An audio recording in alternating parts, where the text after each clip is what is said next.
Imini yeSabatha ayibenhle kwabangcwele. Sizovula ngehlabelelo 9:0. Nkosi useqhama kwebandla.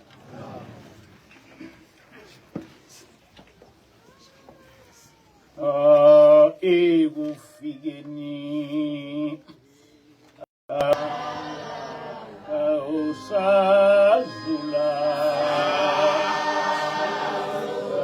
usingena indawo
walk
Amen.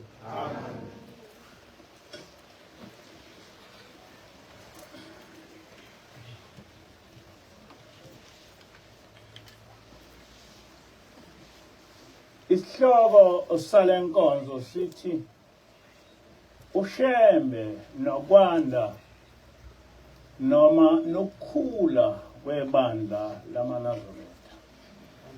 Ushembe nokwanda noma ukukhula kwebandla lamaNazaretha. Kwinkonzo edlule sigcine ushembe eshiya umuzi wakhe elandela izwi lenkosi.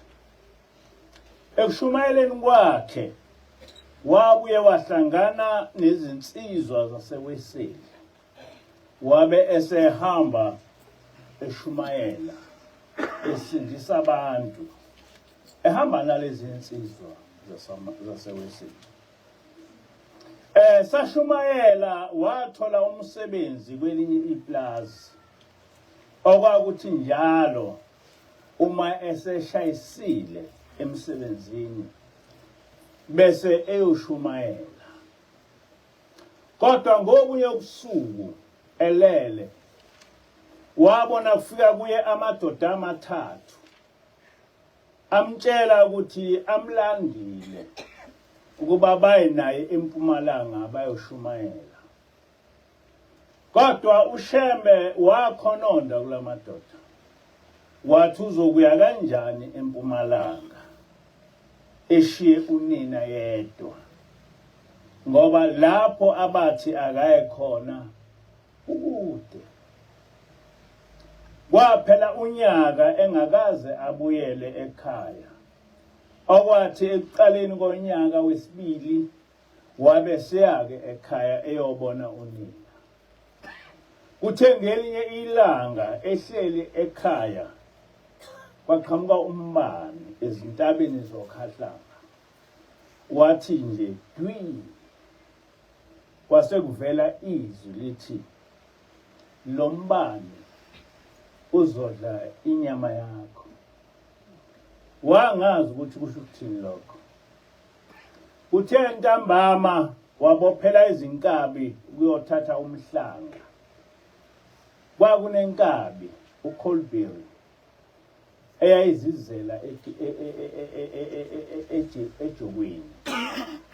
Kodwa ngalelo langa yenqaba ukuza ejokweni. Ethuma eyibiza inikine ikhanda. Ibukeka ikhathazekile kakhulu. Wamangala ushembe ukuthi lenkabi yenzani. Wabe sebiza omunye umfana owayehamba naye.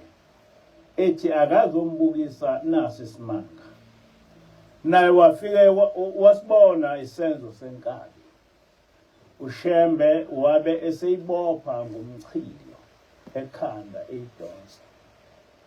Lo mfana wayishaya ngemuva. Bathe sebesendleleni ebusuku behamba nezinkabi. Laguqubala izulu. Laqhaphazela amathonsi amakhulu. Laduma. Washawa uvalo ushembe. Wakhumbula leli yazwi elithe lo mbane uzodla inyama yakho. Khona lapho laduma kakhulu. Wabe sebona into encane engangempukane ivela phezulu. Iza kuye.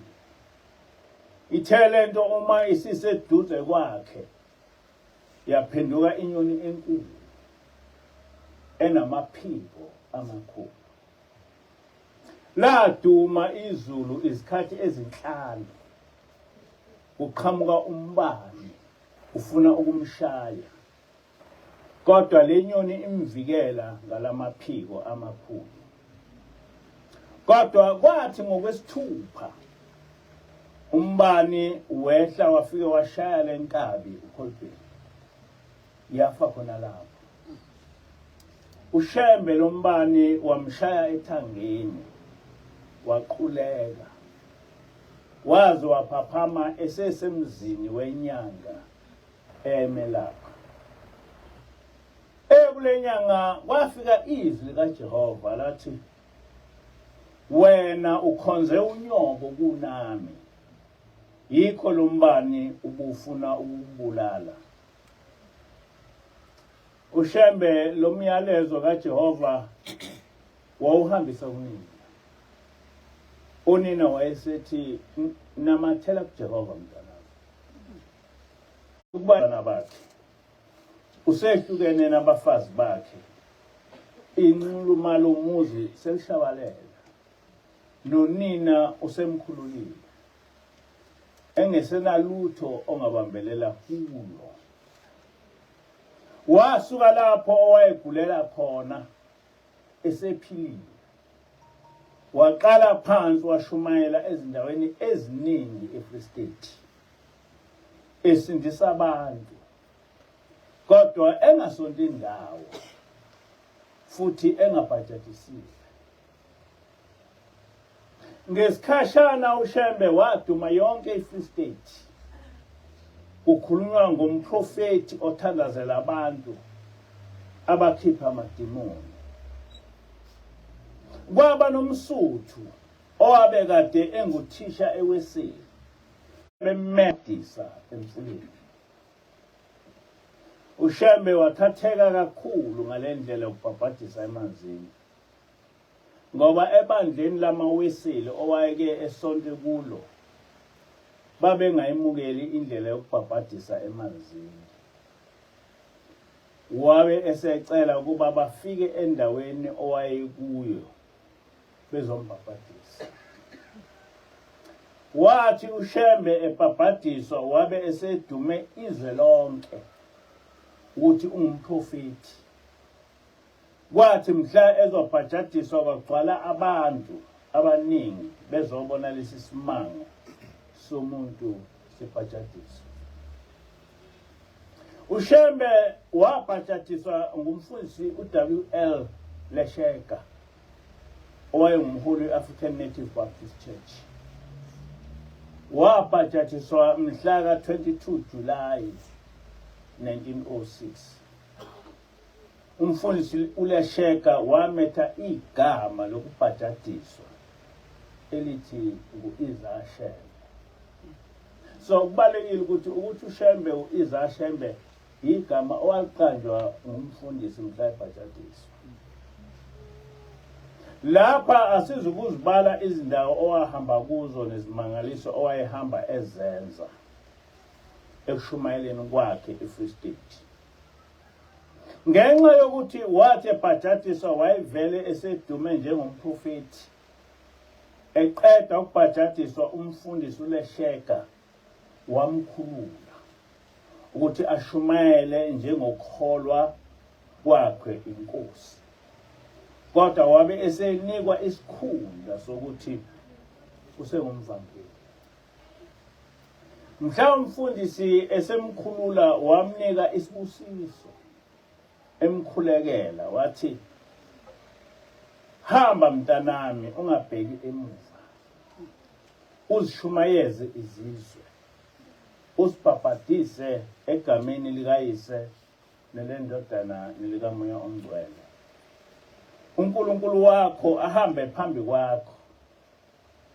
Nebandla lasho lonke lathi, hamba naye inkosi ungamshiyi. Inkosi ubusise wenceku yenkosi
Noma umndeni wakwaShembe wawudabuka eNatal, kodwa yena wayekhulele eFree State. Kusukela ekukhuleni kwakhe kwakuhlale kufika izwi lithi asihambe siyoshumayela eMpumalanga. Esephathisiwe lafika futhi leli zwi lathi, Shembe, hamba uye eMpumalanga eNatal, ilapho sohlangana khona. Amen. Mhla ka-10 March 1910 uShembe wasuka eFree State wathatha isitimela wehla eThekwini esiteshini eMsizini. Wafika ebusuku eThekwini wabe selala esiteshini. uShembe wayeqala ukufika eThekwini engazi muntu. Wabonwa inkosikazi yomfundisi uMathe, naye engwase-African Baptist Church. Yathi uma imbuka yamdabukela, yabe isithi akaze endlini yayo. Wafika umeni wayo yase imbikela ngalesi sihambi esifice silele kabi esiteshini sesitimela. Wasechaza uShembe ukuthi naye ungumvangeli eBaptist Church. Wajabula kakhulu lo mfundisi, wabe sethi abaye enkonzweni eyayisebusuku. Lo mfundisi wabe engazi ukuthi kanti uhamba nesilwane sesizulu. Wathi evula inkonzo, wabe sethi uShembe akayiphathe lenkonzo, ngoba wabe esevele eshilo ukuthi ungumvangeli. Wathi uyasukuma uyahlabelela uShembe, sasuka isibhuku, wakhala amadimoni. Abanye abantu baphuma ngamafastela babaleka. Wathuka lo mfundisi ukuthi kanti inhloboni yomuntu lo engihamba naye. Ngakusasa kwathi ushona ilanga, wabe uShembe eselandelwa zihlwele zabantu. Wayeshumayela khona eMsizini, ekhipha amadimoni kubantu, enza zonke izinhlobo zezimangaliso. Efikeni kukaShembe eThekwini, wayehamba elala emzini yabantu. Kwesinye isikhathi uma engatholwanga muntu othi umlungiselele emzini wakhe, alale entabeni. Washumayela waze wafika eMgwahume, ethandazela futhi ekhipha abantu amadimoni. Washumayela waze wafika eVondela, eVokwe, ePhoenix. Waqhubeka eDanganyi, lapho watholwa khona yiNdiya uPasaria, elamnika indawo yokulala. Wavuka ngakusasa waqonda ngasohlange, ehamba eshumayela, ephilisa abantu abagulayo. Bonke abantu abaphenduka wayebanikela kumabandla aseduze, njengamaWeseli nama-American Board. Esefikile eNatali, uShembe waduma izwe lonke, kodwa waba yisitha esikhulu sezimishini. Wathukwa kuthiwa umhunguli, uphilisa ngomlilo. Kodwa lapho eqhamuka khona, abantu babeshiya konke bamlandele, bezwa ukushumayela, ukuphilisa abangakwazi. Nababazi ukuthi lesi senzo sagcina ngoYeshua nabapostoli. Kwathi uma ephendula abantu ebathumela kwizimishini, kodwa zona zabenqaba, zathi azikwazi ukwamukela abantu abaphendulwe umkhohlisi nomkhumbulo. Kwathi uma izimishini sezibaxosha abantu abaphendulwe nguShembe, bona basebemlandela noma phi lapho eyakhona. Uma elala entabeni, nabalandeli bakhe belale lapho elala khona. Uma enikwa ngumuntu indawo yokulala, nabo belale lapho elele khona. Laba balandeli bakhe uShembe wababiza ngokuthi ngamaNazaretha. Alukho usuku lapho uShembe owake wahlala khona phansi waqamba igama lebandla, kodwa wavele wabiza abantu abamlandelayo ngokuthi ngamaNazaretha. Kwase kuba libandla amaNazaretha. Kwathatha iminyaka engaphezulu kwemithathu uShembe ishumayela izwe lonke, kodwa enganawo umuzi, ehamba elala ezintabeni. Okwanamuhla asizukukhuluma ngokuya kaShembe entabeni yaseNhlangakazi, ngoba kuyindaba ende, kodwa futhi asizukukhuluma ngokwakhiwa komuzi wasePhakameni. Kodwa uShembe waya eNhlangakazi ngo-1913. Emva kwalokho kusukela ngo-1914 kwaqalwa ukwakhiwa komuzi wasePhakameni. Ubaba mkhulu ehla eNhlangakazi ngo-1913 washumayela kuyitheku namaphethelo alo, wabe esebheka enyakatho kwaZulu. Eningizimu yetheku washumayela eManzimtoti naseMbumbulu nakwamakhutha. KwaMakhutha wakha ithempeli noma imishini yakhe owayibiza ngokuthi useBhekuzitha. Washumayela emakhosini aseMaqadini nakwaShangasi esifundankantolo iNdwedwe. Wakha amathempeli eNgonweni, eGameni naseHomisi. Enyakatho yetheku washumayela endaweni yaseVerulam, oThongathi, kwaDukuza naseGrabville. eGrabville wahlaselwa ngamakholwa akuleyo ndawo, bamephuca ubhoko lwakhe. Sebelithathile ubhoko balibeka endlini yesonto labo, lwaphenduka lwabashaya, lungasaphethwe muntu. Balibuyisela kuye sekukubi bashaya. Washumayela wabheka ngasemsinga endaweni yakwamaphumulo, wakha imishini noma ithempeli ikhangela.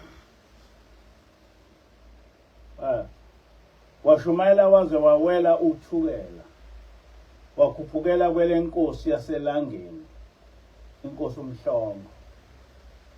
Kule nkosi yakwaMhlongo, isizwe sakhona esasesibuswa ziyimishini samxosha uShembe. Waze wamukelwa inkosi yakwaMathunsi esizweni sakwaMathunsi naseMandeni. Kule nkosi wakha ithempeli owaliqamba igama wathi kuseVunizitha. Wathi inkosi yakwaMathunsi ivune izitha ezixoshwe kwaMhlongo endulini. Wedlula waze wayofika esifundankantolo eMthunzini, wakhuphukela kwesenkosi uMzuza, wafike wakha imishini iJudiya.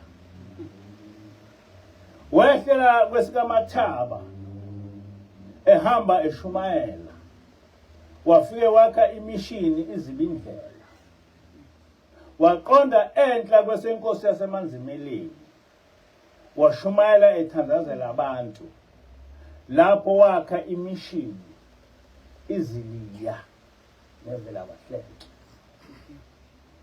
waqala wakha umuzi ezintabeni zongoye wawubiza ngokuthi kusensala bebuza wathi kuza isikhathi lapha lo muzi uyosuswa lapha abantu bayobuza ukuthi kwakwakhe bani abanye bese bethi kwakwakusheme nempela ngesikhathi sikababa ilanga imishini yamaluthela yalwa namaNazaretha wagcina ususiwe lo muzi insala bebuza yabe isiyokwakhiwa kwenye indawo sekubhaliswa ngokuthi ngumuzi kaVelempanza ubaba wami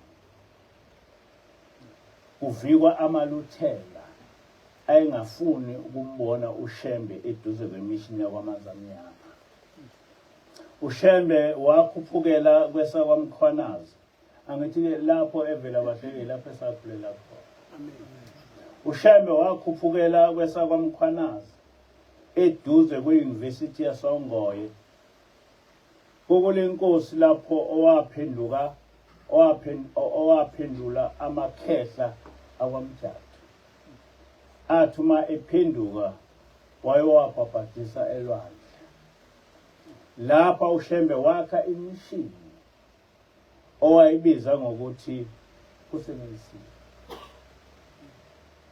wabheka enyakatho kwesenkosi yakwaDube uMagemegere njengenkosi yasemanzimeleni le nkosi yaba ngumNazaretha yakhula kakhulu yaze yafa isindala kakhulu kule ndawo uShembe wakha imishini iBhekizitha neDebisila washumayela umprofeti waze wawela umhlathuze wayofika emakhosini akwaBiyela noma ukuhamba lezi zindawo kokunye kungalandelani njengoba sisho kodwa ngo-1930 umprofeti wathathwa ingilosi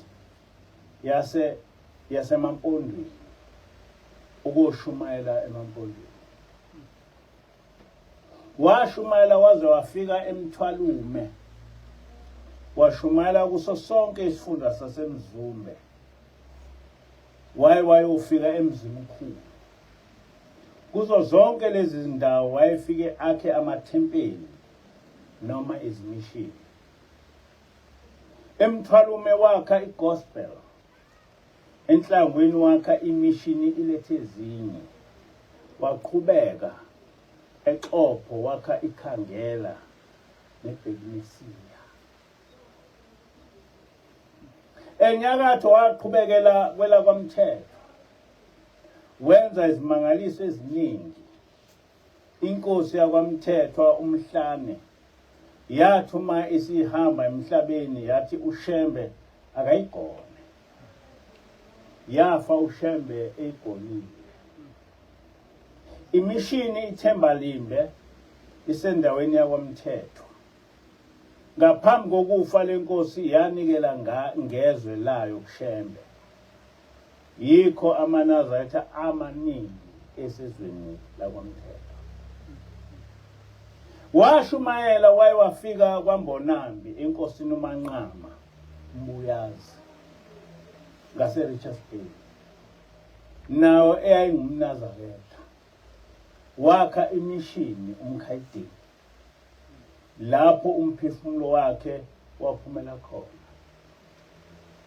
washumayela waze wafika enkosini yaseMandlazini inkosi uMthiyane eduze kwaseRichards Bay lapho wakha imishini impuza abanene washumayela enseleni kwesikaKhoza washumayela wawela imfuluzi wayewafika kwesikaMtubatuba washumayela kwaphenduka abantu, wakha umuzi ibhekuzulu kwasiso somfazi nasensabalelo. Waqhubeka waye wafika kwaHlabisa, lapho owakha imishini iZipha. Waqhubeka eshumayela waze wakha imishini iDumabesala. Washumayela wangena phakathi kwaNongoma, lapho wakha imishini iLinda. Wedlulela eNgoje, lapho owakha imishini eDlozini. Waze wayofika esifundankantolo sasoBonjeni kwaMhlabiyalingana. Washumayela eBiyela eMkhuze, wakhuphukela ezintabeni zasoBonjeni. Wehlela eMakhathini waze wayofika kweSakwaNxumalo, lapho owakha imishini iLombo esibizwa ngokuthi kusesibusisweni. Wehla wabheka ngaselwandle kwesenkosi yakwaMdluli, lapho wakha khona izimishini iNtongane noMziphathi, manje sobizwa ngeNkanyisi. Wabheka enhla nenyakatho eNgwavuma, lapho owakha khona imishini iMpande. Zonke lezi zindawo wayezihamba ngezinyawo, engenamoto, ngaphandle kokuthi mhlawumbe uma kuseduze nasekuphakameni agibele ihashi ezindaweni ezinkulu eziqhelelene. Kakhulu wayegibela isitimela uma ukhona umzila wesitimela.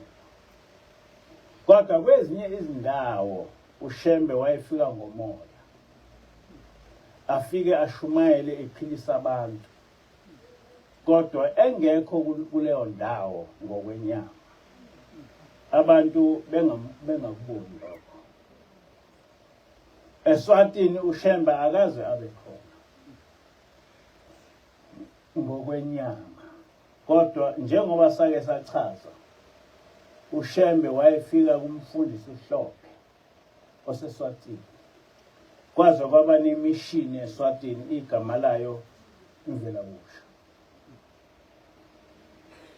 Ivangeli likaShembe lalithi asikhonze uJehova ngokugcina imithetho yakhe owasilobela yona ngenceku yakhe uMose.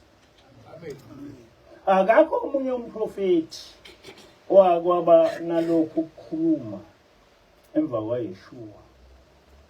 uShembe wakwenza kwaba isisekelo sobuNazaretha ukugcina umthetho kaJehova. Waze wakubhala phansi uverse 3 womthandazo weSabatha, lapho ethi, mesabeni uJehova zizukulwane ngezizukulwane, nigcine imithetho yakhe owanilobela yona uJehova ngenceku yakhe uMose, ukuze kudumisa kwenu kwamukeleke kuThixo Inkosi. uShembe nguyena yedwa kubaprofeti bonke owabuyisa ibandla lamaNazaretha elalisungulwe nguJohane, laholwa nguYeshua noShawuli. Amen.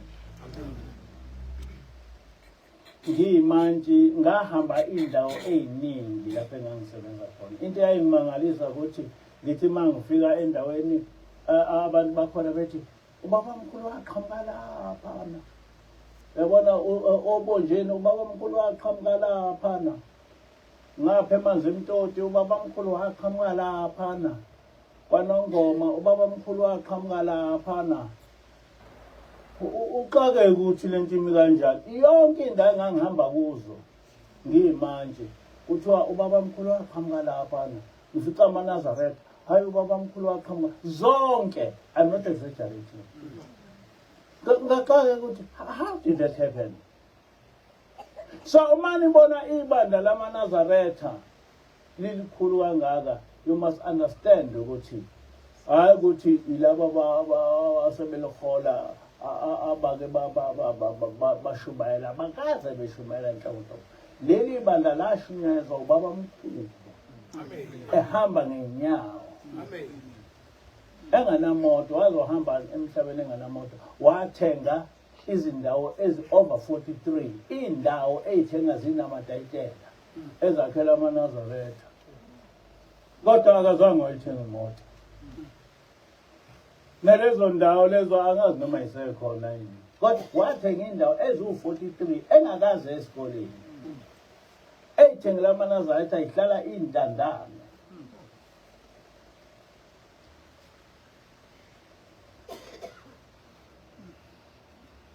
Njengoba ngaso sonke isikhathi sikhuluma ngoJehova, sithunywe ukuba sivuselele ivangeli likababa mkhulu lokuthi sidumise uJehova ngokugcina imithetho yakhe owayiletha kithi ngenceku yakhe uMose. Ngalomlando ngivezela abantu abafuna ulwazi ngenkolo yobuNazaretha ukuze baqonde ukuthi le nkolo yamaNazaretha akwaShembe ngiyabahlubuki, iphambene nezimfundiso zomprofeti ngokugcina umthetho kaJehova.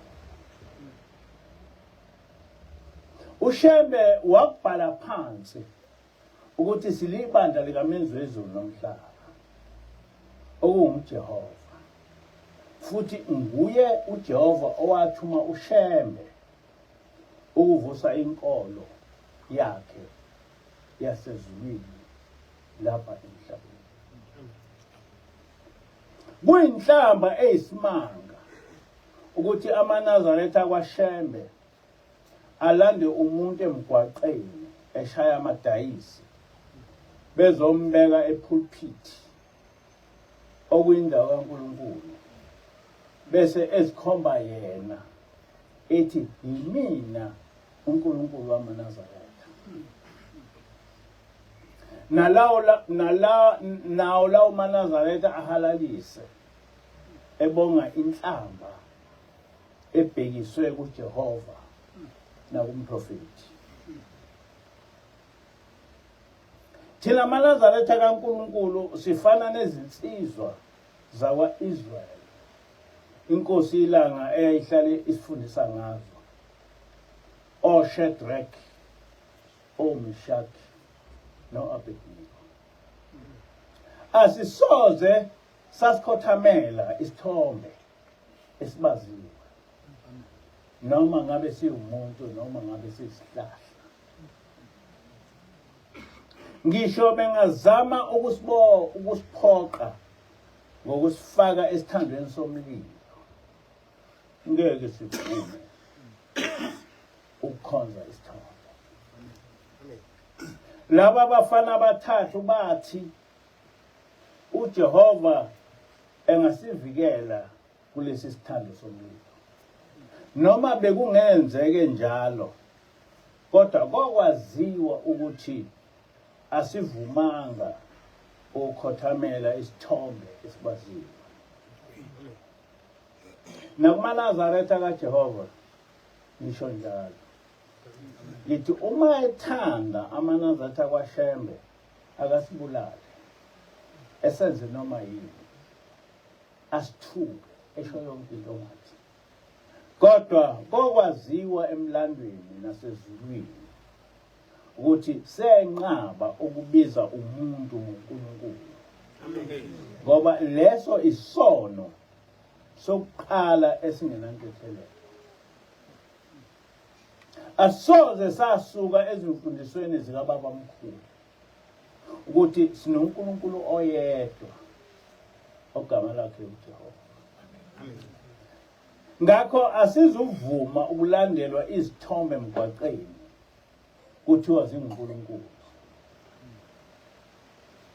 Ngike ngezwa omunye wasebuhleni ethi unyazo selake laya enkosini yaseNigeria,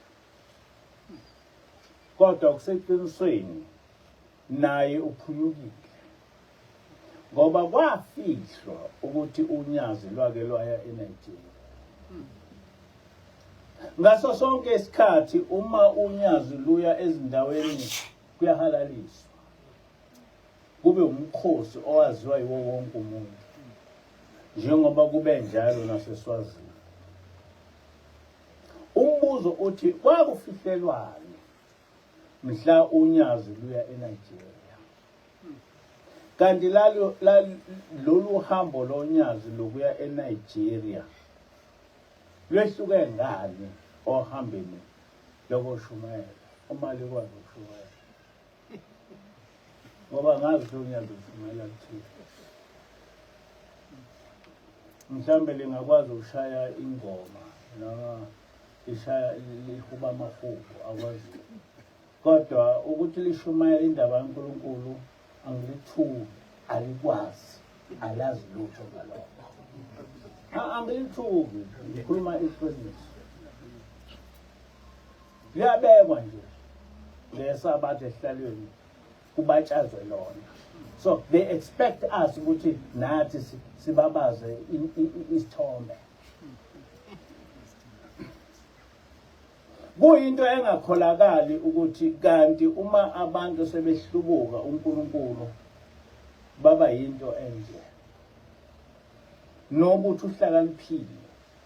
Kodwa uma esebandlwe nguSathane uba isingayinga ongaqondi. Yini eyenza ukuthi umuntu ohlakaniphile efundisiwe ngoJehova bese esukela umuntu olandwe emgwaqeni ongazilutho ngokukholwa ethi lowo muntu nguNkulunkulu? Abasafuni ukuthi siveze lento, but it is a fact. Akuyona inhlamba.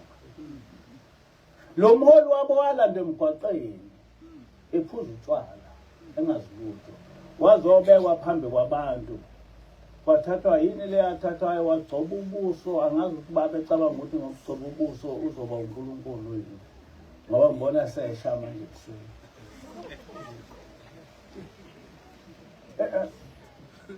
Basebethi uNkulunkulu, how on earth ungavele uthathe umuntu emgwaqeni uzombeka phambi kwakho umakhe wena uzomfake imithi ezephucuka ubuso busuthi nathi sizothi uNkulunkulu siyafana nale emakhaya. Kwenze njani kubantu basemhlabeni? Kanti kanjani emhlabeni?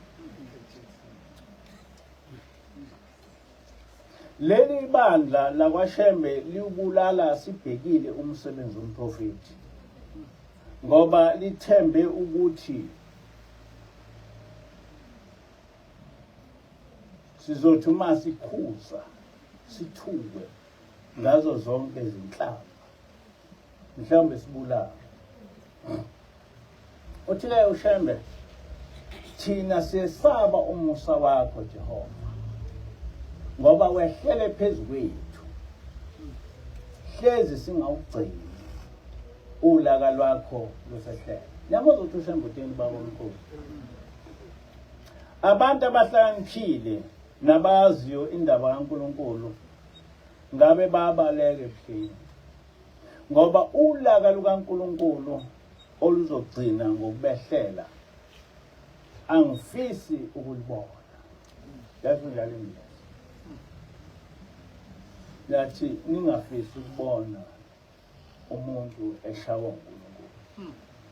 Ngoba uwenza yonke into ethule nje uNkulunkulu sengathi akaboni.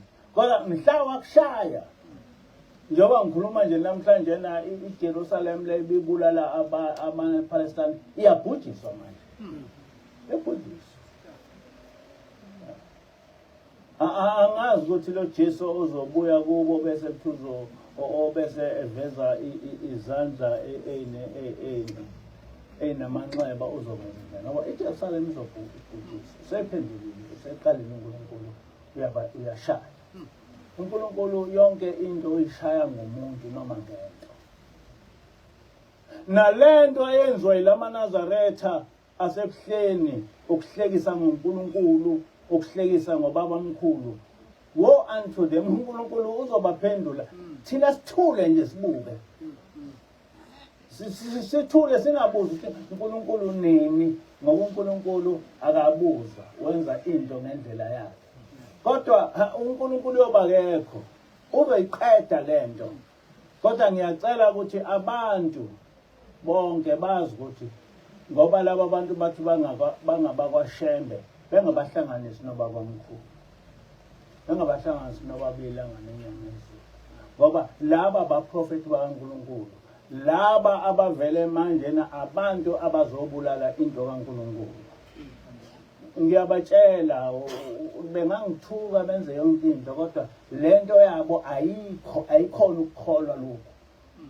Ukubulala umsebenzi womprofeti lokho, ukubulala ibandla lamaNazaretha kaNkulunkulu. Kodwa ngathi esihamba ngendlela kaNkulunkulu, ubuNazaretha buyohamba bugcwale umhlaba wonke. Nabo qhuba sengihambile emhlabeni bengayishintshi le ndlela kaNkulunkulu yokukhonza uJehova. Angaze ngikubone ukuhlambalaza uNkulunkulu okunje, uqhwage ibandla likaJehova, ulenze ibandla lezangoma nonqingi emini. Yize wazi kahle ukuthi lesi senzo siwuhlasela uNkulunkulu, siphambene nezimfundiso zikaShembe umprofeti. Asisho lutho wathi ubaba ilanga abaliswa uNkulunkulu sibayeke, kodwa ihlungu siyakuhlunga. Inkosi. Amen.